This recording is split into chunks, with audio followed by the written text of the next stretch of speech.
perfeição dos bebês. Como você era perfeito quando era bebezinho. Os bebês não têm de fazer nada para se tornarem perfeitos. Eles já são perfeitos e agem como se soubessem disso. Sabem que são o centro do universo, não têm medo de pedir o que querem e expressam livremente suas emoções. Qualquer um sabe quando um bebê está bravo. Aliás, toda a vizinhança sabe. Também se sabe quando eles estão felizes, pois seus sorrisos são capazes de iluminar um quarto inteiro. Os bebês são cheios de amor. Crianças muito pequenininhas morrem se não recebem amor. À medida que vamos ficando mais velhos, aprendemos a viver sem amor, mas os bebês não suportam isso. Os pequeninos também adoram cada parte do seu corpo, amam até suas próprias fezes. Eles têm uma coragem incrível. Você era assim.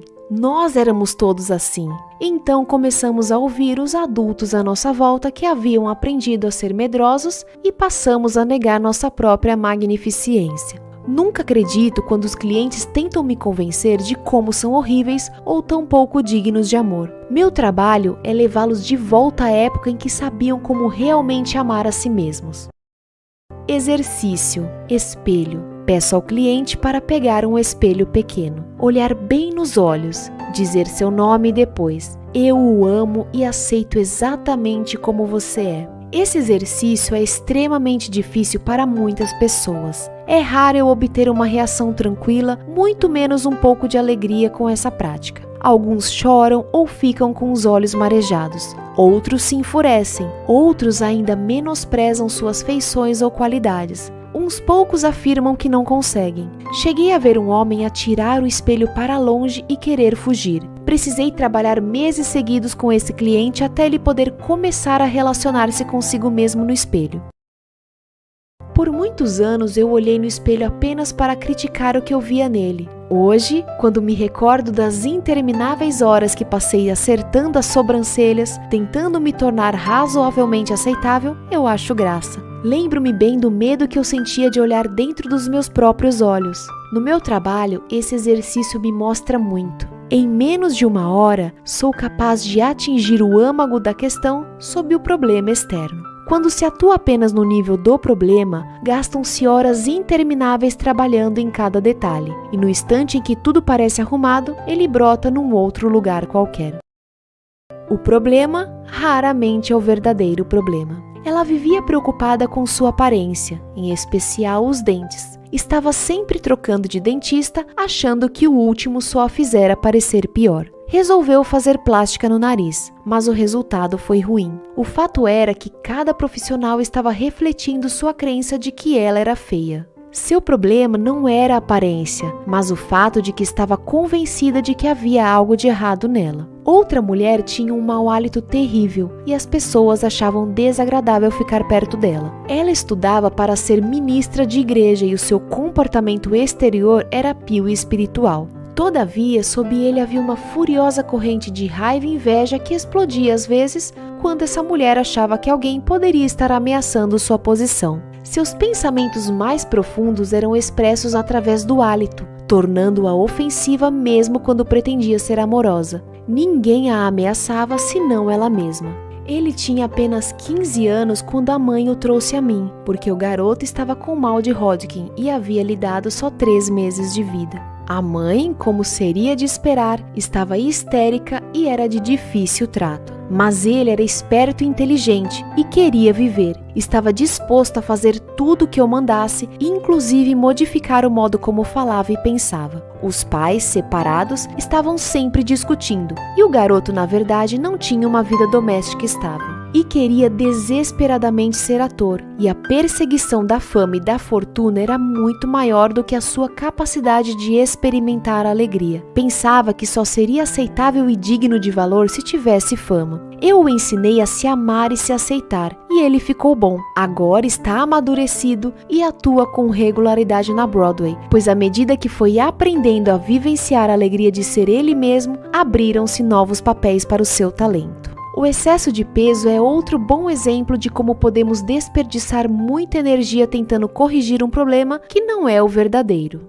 As pessoas frequentemente passam anos e anos lutando contra a gordura e continuam com excesso de peso. Afirmam que todos os seus problemas vêm porque elas estão gordas. O excesso de peso é só um efeito exterior de um profundo problema interno. Para mim, ele é sempre o medo e uma necessidade de se sentir protegido. Quando nos sentimos amedrontados ou inseguros, ou não bom o bastante, muitos de nós acumulamos gordura para se proteger. Gastar tempo nos menosprezando por sermos gordos demais, sentir culpa a cada garfada que comemos, fazer todas as coisas más que fazemos a nós mesmos quando engordamos, não passa de desperdício de tempo. Daqui a 20 anos estaremos na mesma posição, porque não começamos a lidar com o verdadeiro problema por trás da gordura. Só conseguimos nos tornar mais amedrontados e inseguros e então precisamos de mais peso para proteção. É por isso que eu me recuso a focalizar a atenção na gordura ou em dietas, pois estas não funcionam. A única dieta que dá certo é a dieta mental, a que evita pensamentos negativos. Costumo dizer aos meus clientes: vamos colocar essa questão de lado por algum tempo enquanto trabalhamos em algumas outras. Muitas vezes me dizem que não podem se amar porque são muito gordos,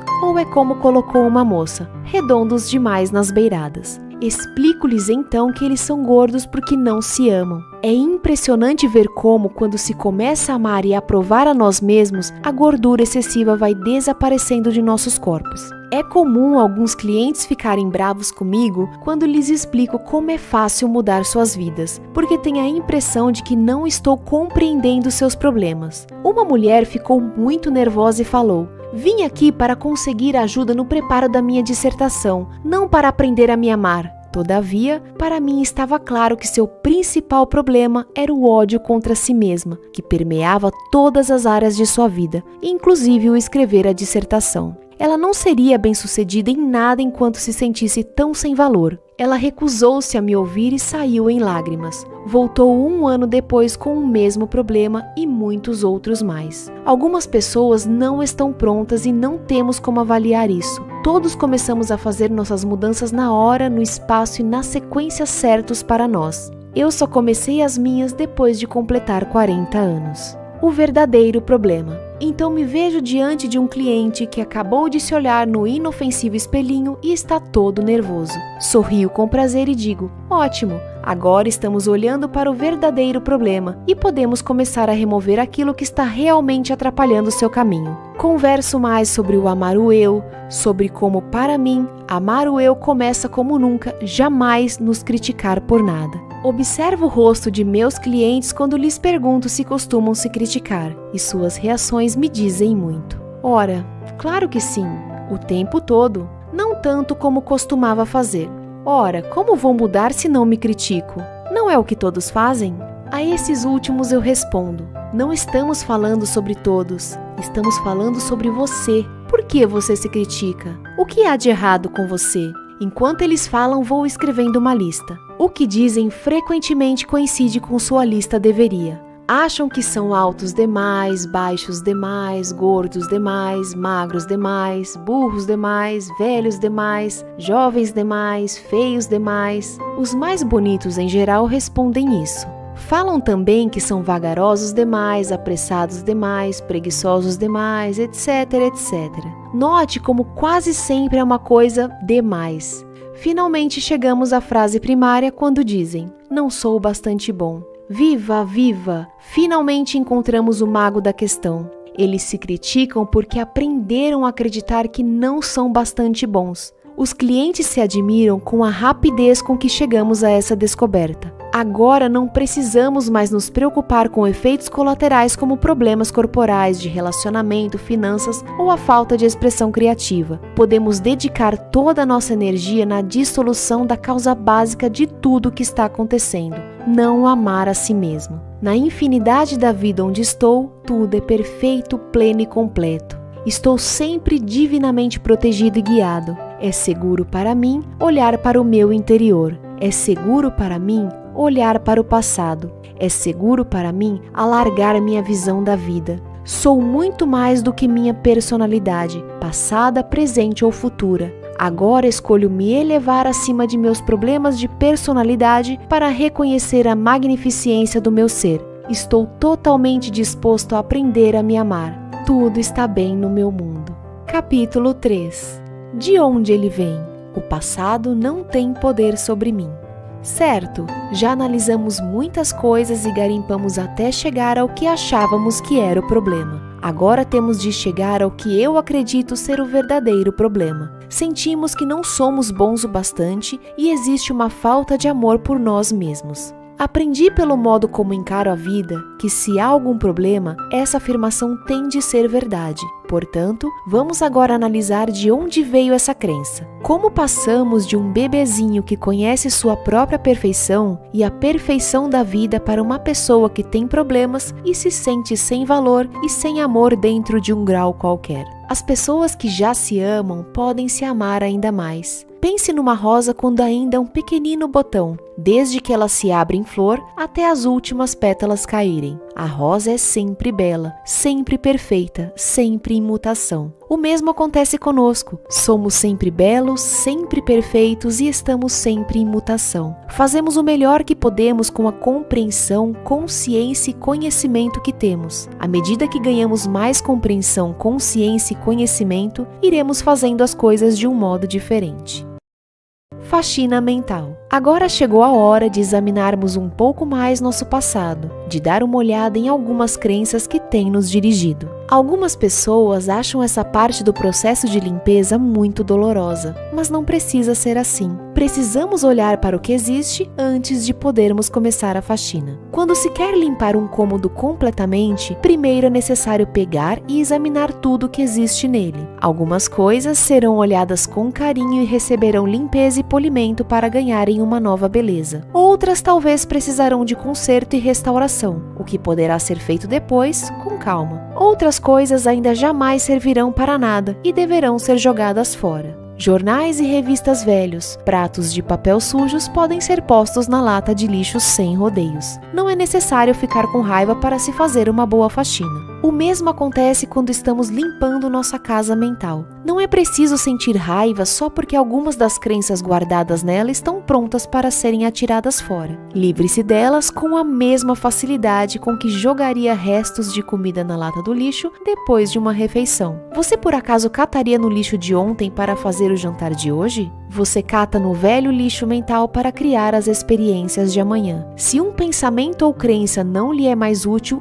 livre-se dele. Não existe nenhuma lei que diga que só porque você um dia acreditou em alguma coisa, é obrigado a acreditar nela para sempre. Assim, vamos dar uma olhada em algumas dessas crenças limitantes e descobrirmos sua origem. Crença limitativa: não sou bom o bastante. Origem: um pai que repetidamente lhe dizia que ele era burro. Ele falou que queria ser um sucesso para o pai poder se orgulhar dele, porém estava assolado pela culpa, que criava ressentimento e tudo que conseguia produzir era um fracasso após outro. O pai continuava financiando negócios para ele, porém, um a um eles fracassavam. Ele usava o fracasso para se vingar, fazia o pai pagar, pagar e pagar. Claro, ele era o maior perdedor. Crença limitativa: falta de amor por si própria. Origem: tentar ganhar a aprovação do pai. A última coisa que ela queria era ser como o pai. Os dois não concordavam em nada e estavam sempre discutindo. Ela só queria sua aprovação, mas só conseguia críticas. Seu corpo estava cheio de dores, exatamente iguais às que o pai tinha. Ela não percebia que a raiva estava criando dores nela, como a raiva do pai criava dores nele. Crença limitativa: a vida é cheia de perigos. Origem: um pai amedrontado.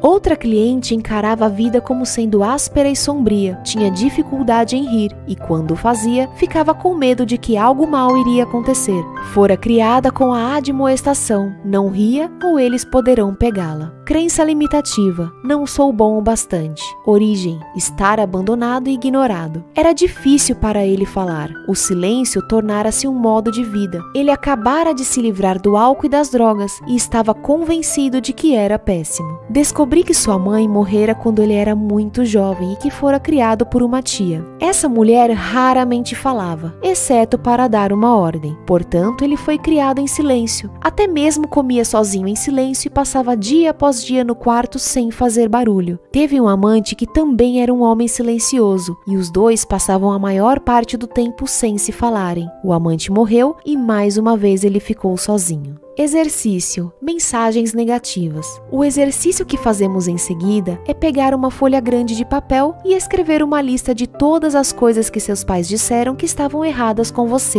Quais foram as mensagens negativas que você ouviu? Dê-se tempo suficiente para lembrar o máximo que puder. Meia hora geralmente é bastante. O que eles diziam sobre dinheiro? O que eles diziam sobre seu corpo? O que diziam sobre amor e relacionamentos? O que diziam sobre seus talentos criativos?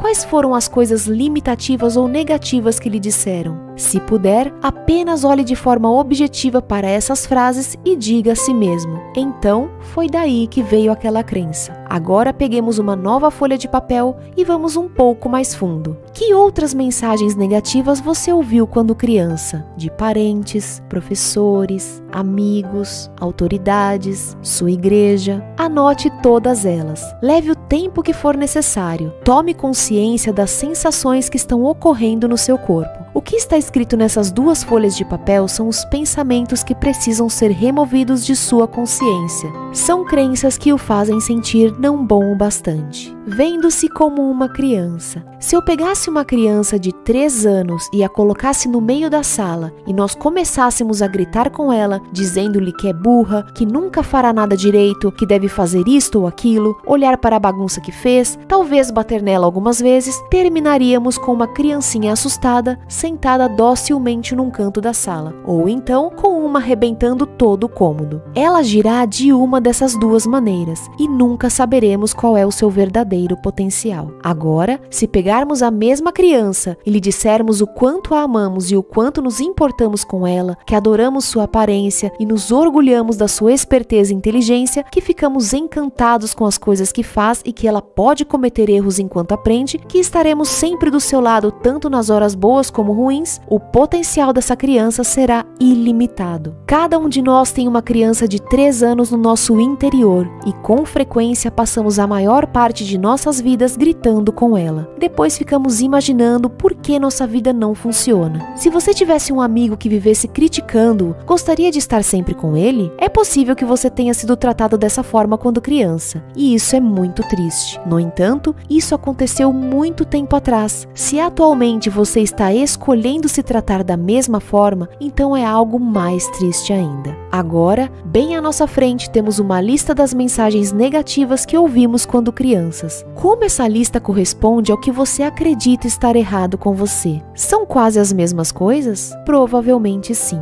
Baseamos nosso roteiro de vida em nossas mensagens de infância. Éramos todos bonzinhos e aceitamos obedientemente o que eles nos disseram como sendo verdade. Seria muito fácil só culparmos nossos pais e sermos vítimas pelo resto da vida. Mas isso não teria graça nenhuma e, com toda certeza, não nos tiraria da encrenca em que nos encontramos agora. Culpando a família. A culpa é um dos modos mais garantidos de se permanecer dentro de um problema. Quando culpamos alguém, estamos abrindo mão do nosso poder. A compreensão nos permite elevarmos-nos acima da questão e assumirmos o controle de nosso futuro. O passado não pode ser mudado. O futuro é moldado pelo pensamento atual. É imperativo para a nossa liberdade entender que nossos pais estavam fazendo o máximo que eles podiam com a compreensão, consciência e sabedoria que tinham. Sempre que culpamos alguém, não estamos assumindo a responsabilidade por nós mesmos. Aquelas pessoas que nos fizeram todas aquelas coisas horríveis estavam tão assustadas e amedrontadas como você está agora. Sentiam a mesma impotência que você sente agora. As únicas coisas que podiam ensinar eram as que tinham aprendido. Quanto você sabe sobre a infância dos seus pais, especialmente antes dos 10 anos de idade? Se ainda for possível, descubra mais perguntando-lhes. Se conseguir mais informações sobre a infância dos seus pais, você entenderá com maior facilidade por que fizeram o que fizeram. A compreensão resultará em compaixão. Se você não sabe e não tem como descobrir, tente imaginar como deve ter sido. Que tipo de infância criaria um adulto como aquele? Você precisa desse conhecimento para a sua própria libertação. Você só poderá se libertar depois de libertá-los. Você só poderá se perdoar depois de perdoá-los. Se exigir perfeição deles, exigirá perfeição de si mesmo, o que o tornará infeliz a vida toda. A escolha dos pais. Concordo com a teoria de que escolhemos nossos pais. As lições que aprendemos parecem combinar perfeitamente com as fraquezas dos pais que temos. Acredito que estamos todos numa viagem interminável através da eternidade. Viemos a este planeta para aprendermos lições especiais necessárias para nossa evolução espiritual. Escolhemos nosso sexo, cor e país, e em seguida procuramos o casal perfeito para refletir nossos padrões. Nossas visitas a este planeta são como ir para uma escola. Se você quer ser esteticista, você vai fazer um curso de estética. Se você quer ser um mecânico, você vai para a escola de mecânica. Se você quer ser um advogado, vai para a faculdade de direito. Os pais que você escolheu nesta vida eram um casal perfeito de peritos no que você queria aprender. Quando crescemos, temos a tendência de apontar um dedo acusador para os nossos pais e dizer: vocês me fizeram isso. Porém, eu acredito que nós os escolhemos. Dando ouvidos a outros. Nossos irmãos e irmãs mais velhos são deuses para nós quando somos pequenos. Se eram infelizes, provavelmente descontaram em nós tanto física como verbalmente. Podem ter dito coisas como: vou contar tudo o que você fez. Você é pequenininho, não pode fazer isso. Você é bobo demais para brincar conosco. Os professores muitas vezes nos influenciam muito. Quando eu estava no 5º grau, uma professora me disse enfaticamente que eu era alta demais para ser dançarina. Acreditei nela e pus de lado minhas ambições no campo da dança, até estar velha demais para começar uma carreira como dançarina. Você compreendeu que exames e notas eram só para ver seu grau de conhecimento numa época determinada, ou foi daquelas crianças que deixavam medir seu valor? Nossos primeiros amigos compartilharam sua falta de informação sobre a vida conosco. Nossos coleguinhas podem caçoar de nós e deixar mágoas perenes. Quando eu era criança, sofri muito porque meu sobrenome era Looney e os meninos me chamavam de lunática. Os vizinhos também exercem influência, não só por causa do que dizem, mas porque também nos perguntamos: o que os vizinhos vão pensar? Pense bem nas autoridades que tiveram influência na sua infância. E, naturalmente, existem as declarações fortes e muito persuasivas dos anúncios na imprensa e na televisão. Um excesso de produtos é vendido, fazendo-nos sentir que seremos indignos ou errados se não os usarmos. Todos estamos aqui para transcendermos nossas limitações iniciais, sejam quais tenham sido. Estamos aqui para reconhecer nossa própria magnificência e divindade. Não importa o que eles nos tenham dito, você tem suas crenças negativas para superar e eu tenho minhas crenças negativas para superar. Na infinidade da vida onde estou, tudo é perfeito, pleno e completo. O passado não tem poder sobre mim, porque estou disposto a aprender e mudar. Vejo o passado como necessário para me trazer até onde estou hoje. Estou disposto a começar bem aqui onde estou agora, a limpar os cômodos de minha casa mental. Sei que não importa onde inicio, de modo que agora começo com os cômodos menores e mais fáceis, e assim verei os resultados rapidamente. Sinto-me emocionado por estar no meio dessa aventura, pois sei que nunca passarei por essa experiência em particular de novo. Estou disposto a me libertar. Tudo está bem em meu mundo. Capítulo 4. É verdade? A verdade é a parte imutável de mim.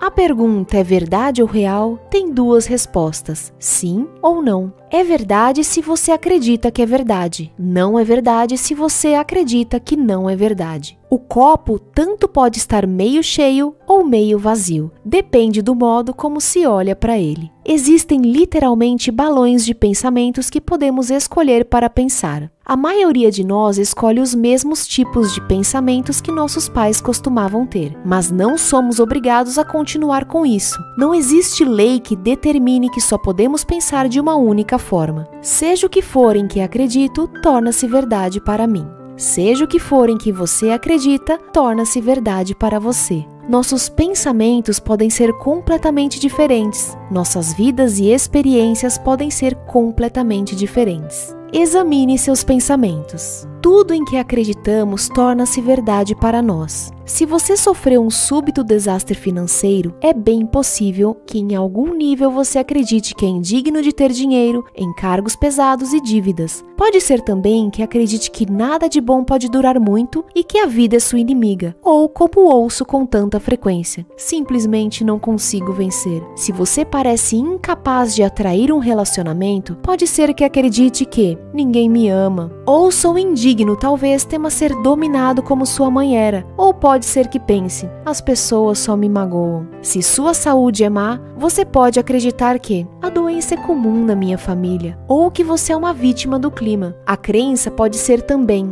nasci para sofrer, ou sempre tenho alguma coisa. Você pode também ter uma crença diferente, da qual nem mesmo esteja consciente. A maioria das pessoas não está e só vê as causas externas do acontecimento. Enquanto alguém não lhe mostra a ligação entre as experiências externas e os pensamentos internos, você continua sendo uma vítima da vida. Problema: desastre financeiro. Crença: não sou digno de ter dinheiro. Problema: falta de amigos. Crença: ninguém me ama. Problema: problemas no trabalho. Crença: não sou bom o bastante. Problema: sempre agradando aos outros. Crença: nunca consigo fazer o que quero. Seja qual for o problema, ele se origina num padrão de pensamento, e padrões de pensamento podem ser modificados. Esses problemas com que lidamos e lutamos em nossas vidas podem dar a impressão de serem verdade, podem parecer verdade. No entanto, por mais difícil que seja a questão com que estamos lidando, ela é apenas o resultado externo ou o efeito de um padrão de pensamento interno. Se você não sabe que pensamentos estão criando seus problemas, encontrou o lugar certo, pois este livro tem o objetivo de ajudá-lo a descobrir. Olhe para os problemas em sua vida. Pergunte-se: que tipo de pensamentos estou tendo para criar isto? Se você se permitir sentar-se relaxadamente e fazer a si mesmo essa pergunta, sua inteligência interior lhe mostrará a resposta. Trata-se apenas de uma crença que você aprendeu quando criança. Algumas coisas em que acreditamos são positivas e alimentadoras. Pensamentos assim são úteis a vida toda. Como? Olhe para os dois lados antes de atravessar a rua. Outros pensamentos são muito úteis no início, mas tornam-se inadequados à medida que vamos ficando mais velhos. Não confie em estranhos. Pode ser um bom conselho para uma criancinha. Todavia, para um adulto continuar tendo essa crença, apenas resultará na criação de isolamento e solidão. Por que tão raramente nos sentamos e perguntamos a nós mesmos: isso é verdade mesmo? Por exemplo, por que acredito em coisas como: tenho dificuldade em aprender? Isso é verdade para mim agora? De onde veio essa crença? Será que ainda acredito nisso porque uma professora de primeiro grau me disse isso tantas vezes? Não seria melhor eu me livrar dessa crença? Crenças como: meninos não choram e meninas não sobem em árvores criam homens que escondem seus sentimentos e mulheres que têm medo de atividades físicas. Se em criança lhe ensinaram que o mundo é um lugar assustador, tudo que você ouvir que se ajusta a essa crença será aceito como verdade. O mesmo vale para: não confie em estranhos, não saia de casa à noite, ou todos querem lhe passar a perna. Por outro lado, se no começo de nossa vida foi nos ensinado que o mundo é um lugar seguro, nossas crenças serão outras. Podemos facilmente aceitar que o amor está presente em todos os cantos, que as pessoas são afáveis e que sempre teremos o que precisamos. Se em criança lhe ensinaram: é tudo minha culpa, você andará por aí sempre se sentindo culpado. Não importa o que aconteça, sua crença o tornará alguém que está sempre dizendo: desculpe-me. Se em criança você aprendeu a acreditar: eu não valho nada, essa crença sempre o manterá no fim da fila onde quer que esteja. Foi o que aconteceu na minha infância quando não ganhei nenhum pedaço de bolo. Às vezes, quando outros deixam de notá-lo, você se sente invisível. As circunstâncias de sua infância o ensinaram a acreditar: ninguém me ama? Então, com toda certeza, você é solitário, suas amizades e relacionamentos têm curta duração.